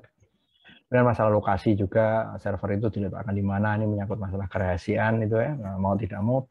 Kalau kita ingin layanan yang handal ya kebanyakan masih ada di luar. Contoh ini beberapa aplikasi telemedicine hostingnya ada di UK atau di Inggris atau juga di Singapura. Tapi sekarang sudah banyak yang karena aturan pemerintah mensyaratkan data center harus ada di Indonesia sehingga mereka mulai membangun sistem data centernya di Indonesia, di Jakarta, mungkin di Cibinong, di Surabaya dan lain-lain gitu ya.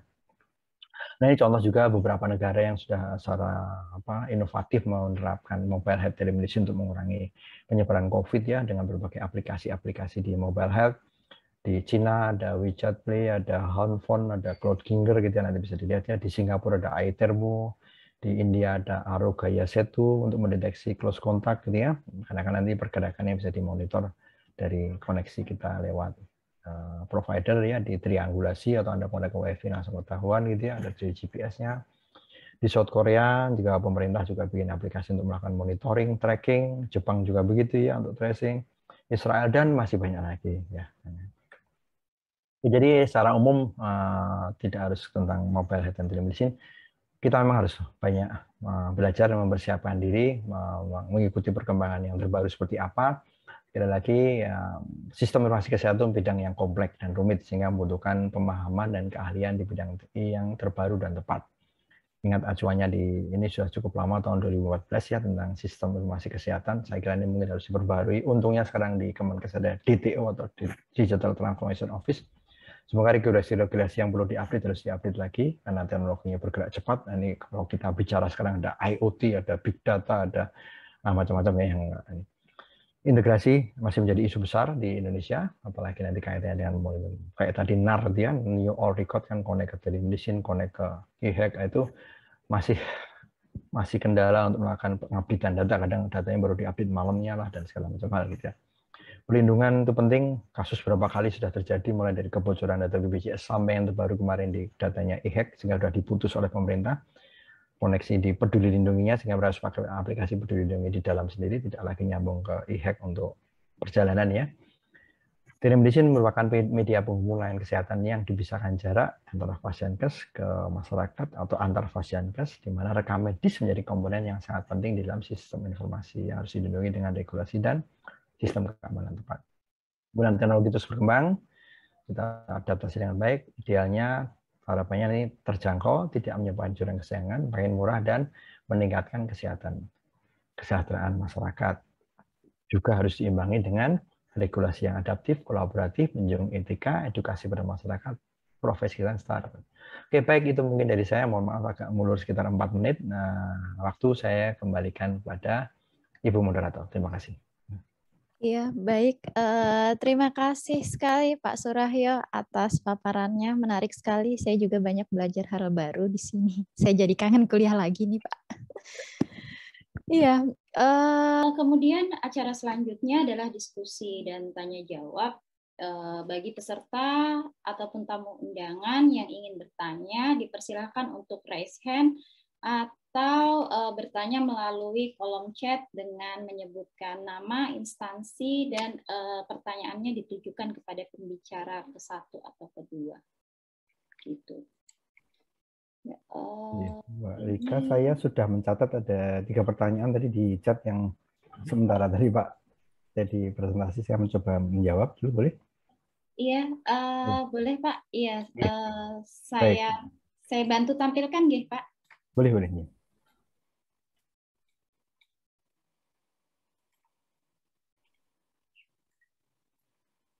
Oke. Baik. Sudah terlihat? Sudah semuanya. Oh iya. Ya, baik. Ini dari Dr. Tias di RSUD Sujono ya, tentang telemedicine itu sendiri. Jadi kalau kami lihat di dalam penerapan telemedicine, sekali lagi mungkin di awal tadi sudah kita bahas bahwa ada 2 jenis atau 2 kelompok besar di telemedicine. Ada yang sifatnya antar fasiankes dari puskesmas ke RSUD, RSUD ke rumah sakit jenjang di atasnya, atau ada yang sifatnya jika langsung dokter ke pasien gitu ya. Nah, di sini kita bisa lihat bahwa di Lombok sendiri saya yakin sebenarnya ada beberapa lokasi atau lokus kita sebut yang sudah bekerja sama dengan Temenin. Ya, kalau kita bicara program telemedicine Indonesia yang milik Kementerian Kesehatan. Jadi dalam hal ini beberapa lokasi tadi sudah dipilih. Saya kebetulan belum menemukan nama lokasi tepatnya gitu, tapi saya ingat ada. Itu mereka akan melakukan konsultasi dari puskesmas X ke rumah sakit umum daerah Y yang ada di atasnya.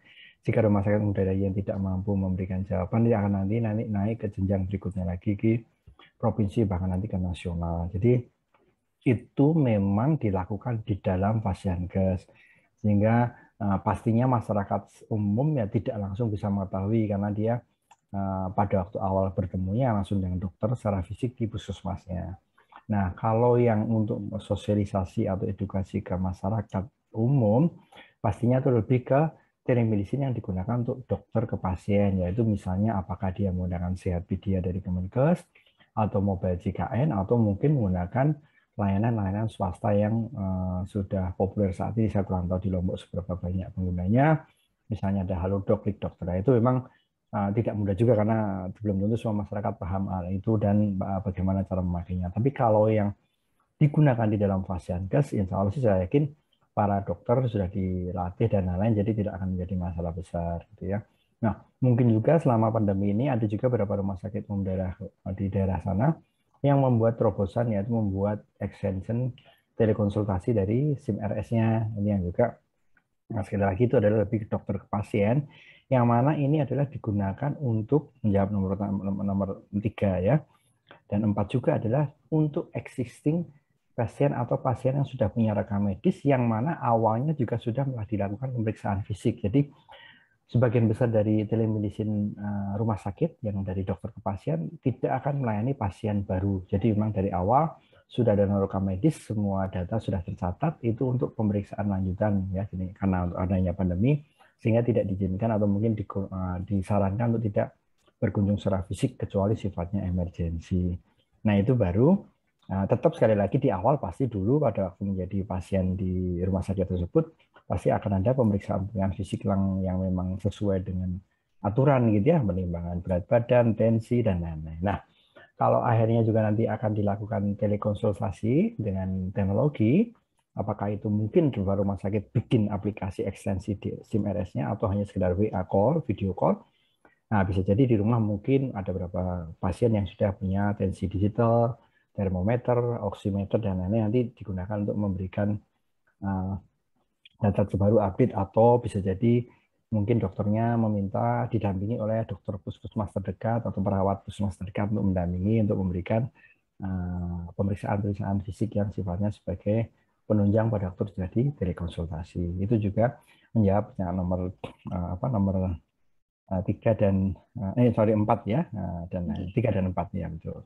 Iya. Nah kemudian untuk BPJS sendiri, pasien BPJS juga walaupun secara regulasi belum tercover secara resmi, tapi BPJS mulai tahun kemarin sudah melakukan uji coba untuk melihat nanti bagaimana pembiayaan atau pendanaan dari BPJS. Ini sedang dalam proses, semoga dalam waktu dekat bisa segera diluncurkan jika nanti dokter akan mendapatkan data dari situ. Nah untuk Talmenin itu pemerintah pusat Kemenkes itu mempersilahkan Pemda untuk membuat aturan sendiri, misalnya per konsultasi dapat 15.000 ataupun untuk dokternya. Nah untuk pasiennya ini yang belum ada aturan dari Perda, tergantung masing-masing. Oke Mbak, itu saya kira yang ini sebagian moga-moga sudah terjawab ya. Yang berikutnya mungkin. Ya, kemudian pertanyaan dari Ibu Mudayana Pratiwi dari Stikes Mitra Husada Karanganyar. Apakah penerapan ini sudah efektif dan apakah ada kendala? Jika ada kendala, bagaimana cara menangani?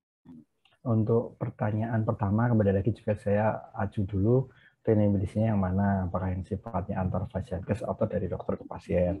Kalau dari antar fasienkes, dengan rentang waktu yang cukup pendek 3-4 tahun ini, dengan penggabungan berbagai lokasi-lokasi yang ada di dalam anggota Temenin, saya kira cukup efektif, apalagi berhubungan dengan teleradiologi. Jadi penggunaan utilisasinya sangat tinggi sekali. Jadi ini sangat membantu bagi rumah sakit yang tidak punya radiologis atau apa untuk melakukan konsultasi, plus juga untuk tele EKG bagi dokter jantung, walaupun ini belum tinggi, terakhir baru tele USG untuk dokter kandungan. Tapi kalau untuk dokter ke pasien memang itu perlu kajian tersendiri. Akhir tahun lalu sampai awal depan kami sempat membantu di UNDP untuk melihat kajian penggunaan telemedicine dokter ke pasien seperti pengguna Klik Dokter, Halodoc segala macam. Untuk di era pandemi itu meningkat pesat sekali dan memang efektif. Tapi kan kita belum tahu juga setelah pandemi nanti bagaimana gitu, karena mungkin masyarakat Indonesia akan lebih tetap mantap kalau ketemu dokternya langsung. Jadi jawaban saya nomor 1 itu sih kira-kira ya. Nah kendalanya bagaimana, memang mau tidak mau ini masalah edukasi atau sosialisasi. Ini menyangkut tentang bagaimana kepercayaan masyarakat terhadap sistem tersebut. Tapi kalau di era pandemi ini, karena itu menjadi satu keharusan, tidak ada pilihan lainnya, mau tidak mau mereka terpaksa harus pakai. Paling sering adalah untuk mencari info yang benar, misalnya untuk penanganan OTG atau gejala ringan di COVID dan lain-lain. Nah, yang penyakit-penyakit lain memang mungkin perlu dikaji lebih dalam lagi gitu ya, seberapa jauh, karena kan dengan adanya COVID ini banyak juga pasien yang harusnya kontrol rutin segala macam, jadi takut. Itu yang nanti masih akan jadi kajian sampai akhir tahun ini, bagaimana mungkin teman-teman yang menderita penyakit tidak menular, yang hipertensi segala macam perlu dilakukan. Tapi jelas saya kira itu akan membantu sekali, karena tanpa berkunjung secara fisik mereka bisa tetap melakukan telekonsultasi, didukung mungkin data penunjang walaupun sifatnya mungkin tidak secara validitas datanya, mungkin misalnya hanya sekedar foto dari oximeternya, foto dari tensimeter digitalnya, foto dari termometer digitalnya, yang mungkin akurasinya tidak sebagus kalau kita memang kunjung secara fisik begitu. Nah, tapi penyuluhan dan segala macam memang pemerintah wajib untuk tetap ke arah itu. Itu mungkin yang saya ingin.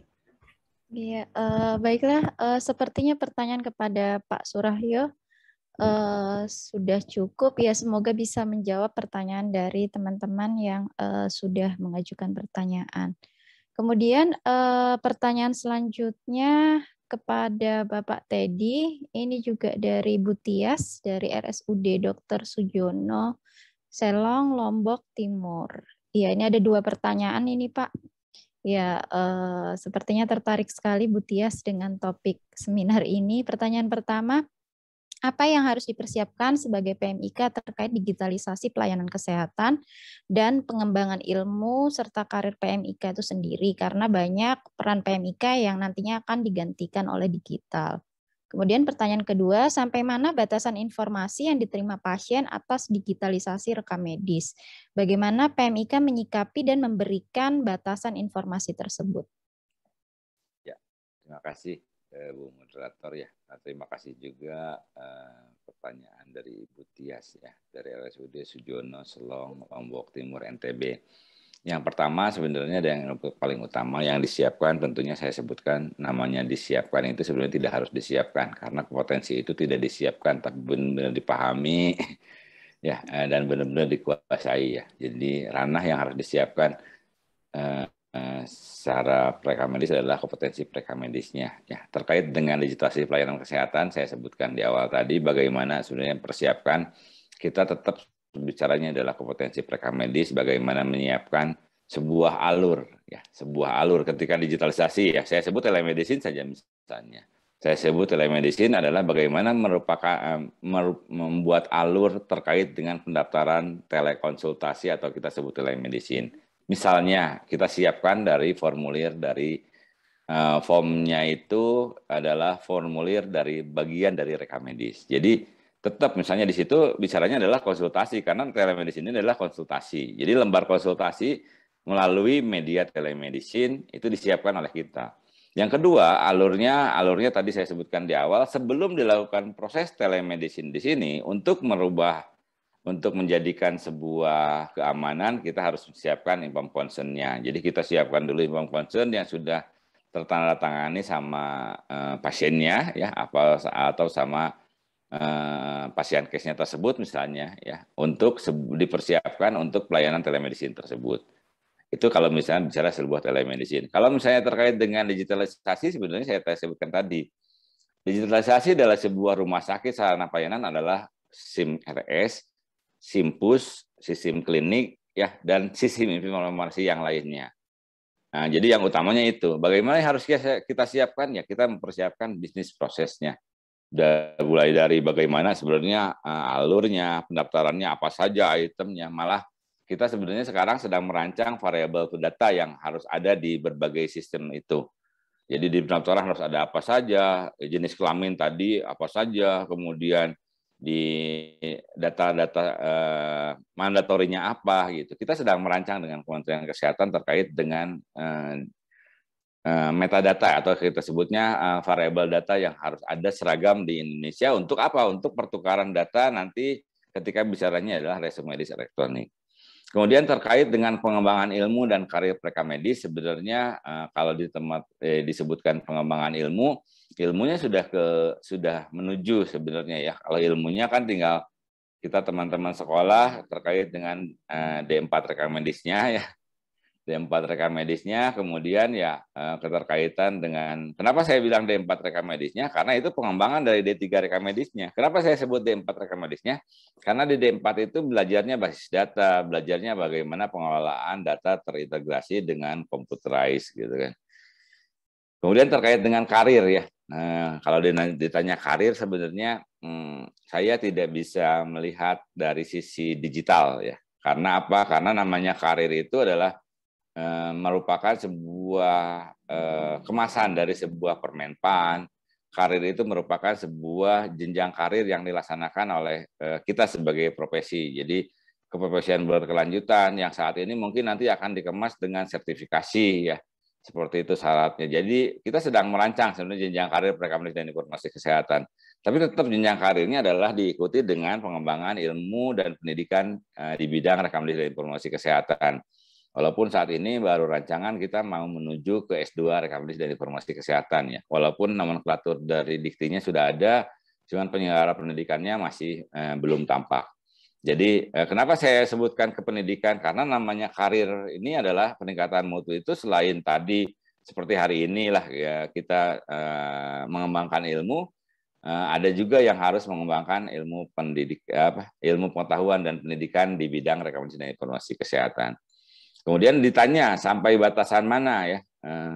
Oh di sini karena banyak peran PMIK yang akan tergantikan oleh digital. Ya sebenarnya peran PMIK yang digantikan oleh digital itu bisa kita kemas ya. Seperti apa sebenarnya? Malah kalau kita teman-teman lihat saya selalu melihat bagaimana sebenarnya seorang rumah sakit, salah satu rumah sakit di Jakarta ketika dia melaksanakan RME dia menambah sampai 18 orang ya formasinya di tahun ini.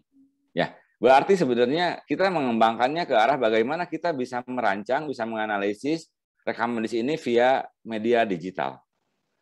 Ya, jadi bagaimana sebenarnya kita bisa merancang keabsahan sampai dengan nanti mobil JKN atau misalnya kita sebutnya klaim itu tidak terkembalikan.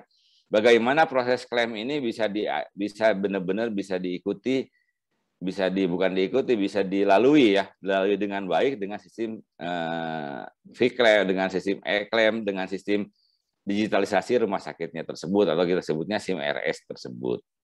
Yang kedua, sebenarnya sampai mana batasan informasi yang diterima oleh pasien? Nah, kita sebenarnya tidak melihat apa yang diterima oleh pasien.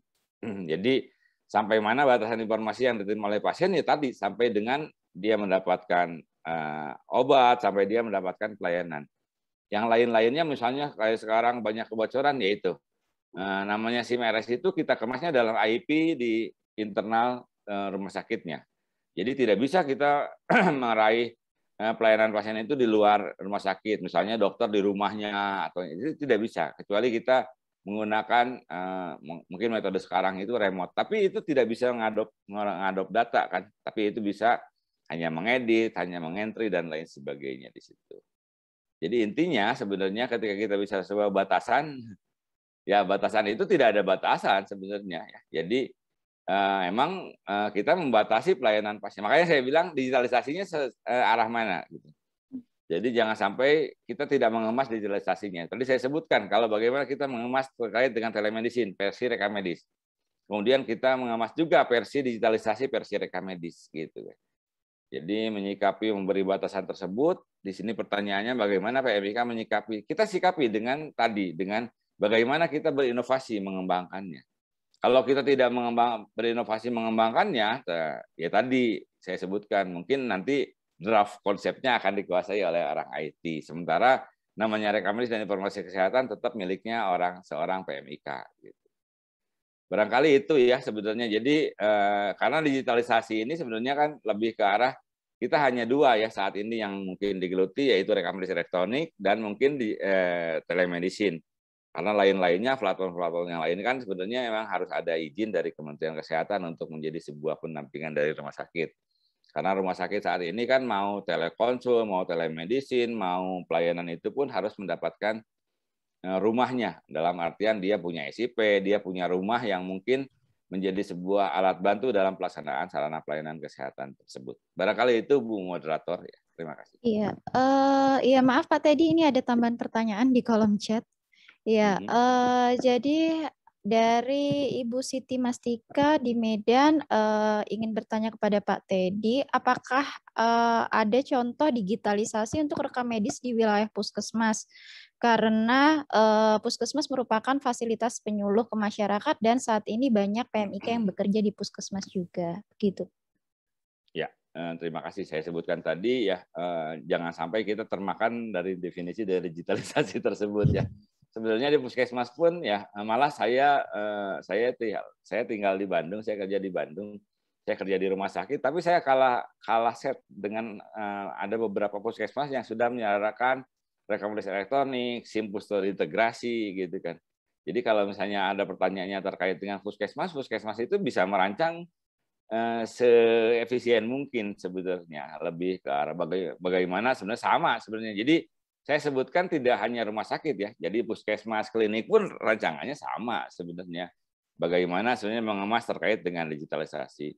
Walaupun kadang-kadang kan puskesmas itu ya mohon maaf saya sebut mereka butuh pengembangan ya. Mereka butuh pengembangan karena mungkin kalau selama ini kan sebenarnya tidak boleh, tidak bisa ada seorang D4 rekam medis di puskesmas.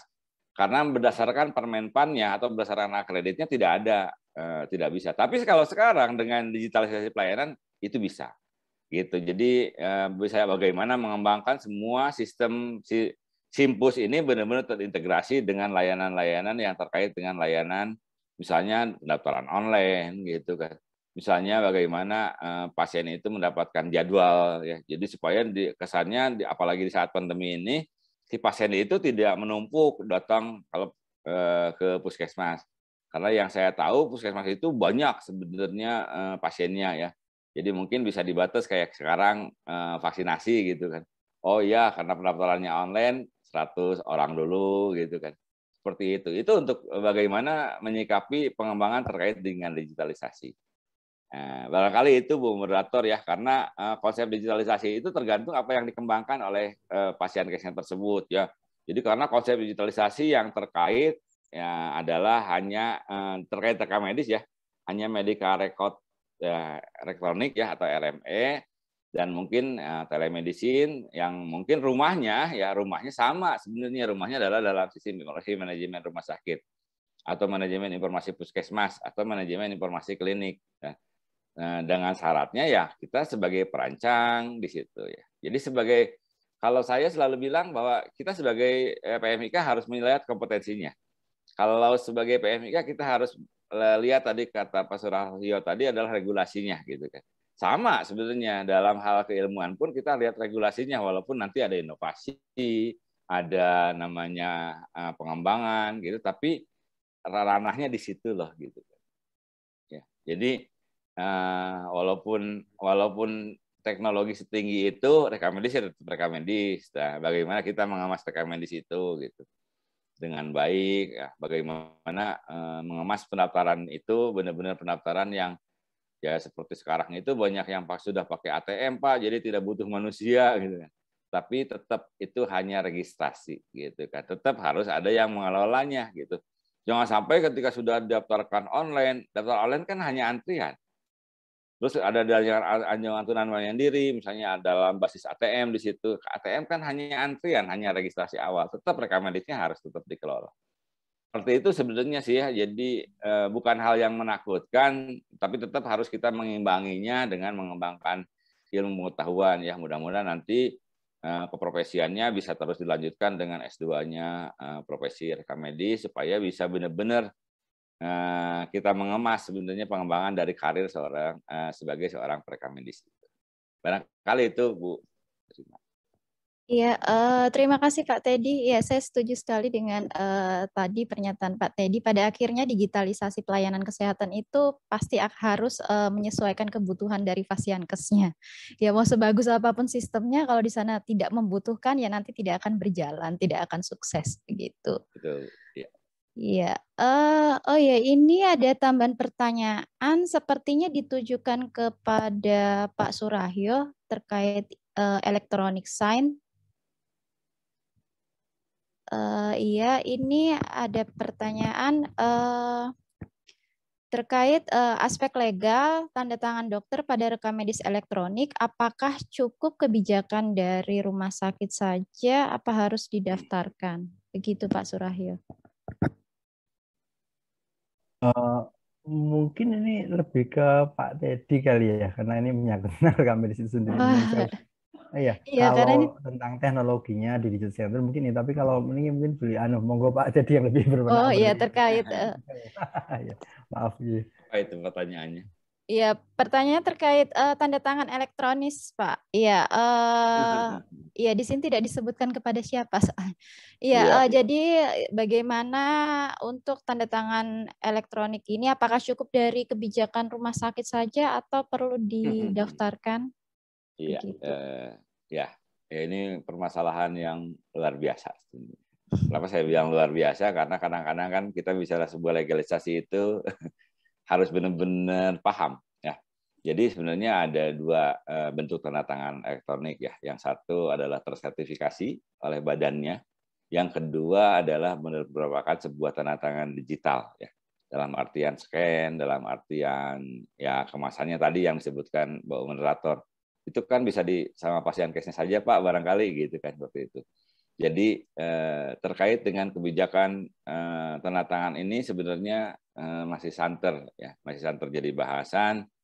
Malah kami pun sebenarnya lebih mengarahkan bagaimana sebenarnya tanda tangan ini untuk hal-hal yang berpotensi ya, berpotensi masalah seperti bom konsen, persetujuan itu saya lebih mengharapkan tanda tangan itu lebih aman pakai. Walaupun sebenarnya SOP rumah sakit itu melindungi secara hukum sebenarnya. Jadi aturan dari direksi, aturan dari ini melindungi secara hukum. Tapi kalau ditanya tadi seperti apa sebenarnya Pak, ada sertifikat yang tersertifikasi Badan BSSN ya. Jadi itu resmi didaftarkan, walaupun prosesnya itu panjang, gitu kan. Kementerian Kesehatan aja saat ini hanya ya koordinatornya hanya kepala-kepalanya saja lah. Nah, kalau di rumah sakit atau sarana pelayanan kesehatan ataupun puskesmas gitu kan, kebayang ya kita mendaftarkan semua tanda tangan pasien tidak mungkin juga gitu. Jadi media tanda tangan elektronik ini kita sikapi dengan baik. Bagaimana kita mengemasnya yang mungkin tanda tangan dengan elektronik, misalnya general concern, inform consent, kemudian persetujuan tindakan dan lain sebagainya itu ya, persetujuan tindakan khusus maksudnya ya, bukan general concern ataupun inform consent yang lainnya, itu benar-benar bisa memiliki aspek hukum. Ya, bagaimana memiliki aspek hukumnya? Satu, kalau misalnya dipaksakan dengan aplikasi, ya, itu harus disikapi dengan SOP rumah sakitnya. Harus benar-benar terlindung dari SOP rumah sakitnya. Karena setinggi-tingginya undang-undangnya, ya tetap harus disesuaikan dengan kebijakan dari internal rumah sakit atau puskesmas itu sendiri, misalnya seperti itu. Jadi by scan misalnya ya, by scan itu sudah legal. Bagaimana legalnya Pak? Kalau sudah ada ketentuan atau peraturan atau SOP dari rumah sakitnya. Secara Permenkesnya legal, misalnya ketika bicara sebuah aturannya itu sebenarnya sudah dianggap legal ketika Undang-Undang ITE, ketika terkait dengan PMK 82 gitu kan, terkait dengan tadi proses standar dari digitalisasi tersebut gitu kan.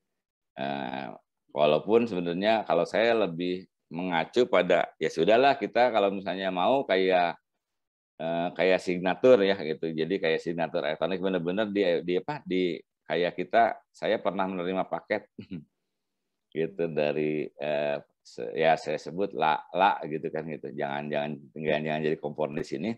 Tapi saya pakai tanda terima. Itu secara legal karena itu aplikasinya aplikasi dia gitu kan. Sama mungkin rumah sakit pun seperti itu. Simpelnya seperti itulah gitu. Jadi kalau ditanya, Pak legal enggak? Legal kan itu rumah sakitnya ada rumahnya. Yang ditandatangan adalah aplikasi di dalam rumah sakitnya gitu. Jadi sebenarnya bisa saja seperti itu. Dan mungkin kalau sekarang saat ini mungkin ada DPJP yang di-scan. Itu legal karena emang sudah ada SOP-nya bahwa bagaimana pemberlakuan tanda tangan atau scan elektronik ini di rekaman di sini sudah ada payungnya, yaitu adalah standar operasi prosedur dan kebijakan dari fasilitas pelayanan kesehatan tersebut. Barangkali itu Bu Rika. Iya, terima kasih Pak Teddy. Jawaban dari Pak Teddy tadi sekaligus mengakhiri sesi tanya jawab pada seminar kali ini. Sebelum mengakhiri sesi kali ini, saya akan membacakan beberapa kesimpulan. Kesimpulan pertama, paparan dari Bapak Surahyo Sumarsono, Bachelor Engineering, Master of Engineering Science, yaitu 1. Fokus utama digital health meliputi telemedicine, sistem informasi kesehatan, inovasi alat kesehatan, e-farmasi, dan rekam medis elektronik. Kedua, perkembangan teknologi harus diimbangi dengan regulasi yang adaptif dan edukasi kepada masyarakat, profesional kesehatan, stakeholder terkait, dan regulator itu sendiri. Yang ketiga, selain penggunaan telemedicine dan mobile health, dibutuhkan integrasi dan interoperabilitas dengan berbagai sistem informasi lain sebagai upaya pengendalian COVID-19 di Indonesia. Keempat, tantangan dalam digital health di Indonesia yaitu isu-isu terkait keamanan, perlindungan data, etika penggunaan, dan infrastruktur. Kemudian kesimpulan paparan dari Bapak Teddy Hidayat, AMD Perkes, SST, RMIK, MMRS. Yang pertama, digitalisasi pelayanan kesehatan dapat diterapkan melalui e-planning, e-reporting, e-registrasi, sistem informasi pelayanan kesehatan, sistem informasi di Fasiankes, dan artificial intelligence pada pelayanan kesehatan. Yang kedua, peran perekam medis dalam digitalisasi pelayanan kesehatan terkait dengan kompetensi, profesionalisme, kolaborasi, kewenangan, dan inovasi yang dimilikinya. Yang ketiga, kesuksesan digitalisasi pelayanan kesehatan juga membutuhkan waktu, tenaga, dan kerjasama berbagai stakeholder terkait, mulai dari tahap konsultasi, kolaborasi, sampai dengan alih teknologinya. Demikian acara inti seminar hari ini. Terima kasih kepada Bapak Teddy Hidayat dan Bapak Surahyo Sumarsono yang sudah berkenan hadir dan berbagi ilmunya kepada kami semua. Mohon maaf untuk kesalahan dalam memandu acara ini. Acara selanjutnya saya kembalikan kepada Mbak Cindy selaku MC. Assalamualaikum warahmatullahi wabarakatuh. Selamat siang.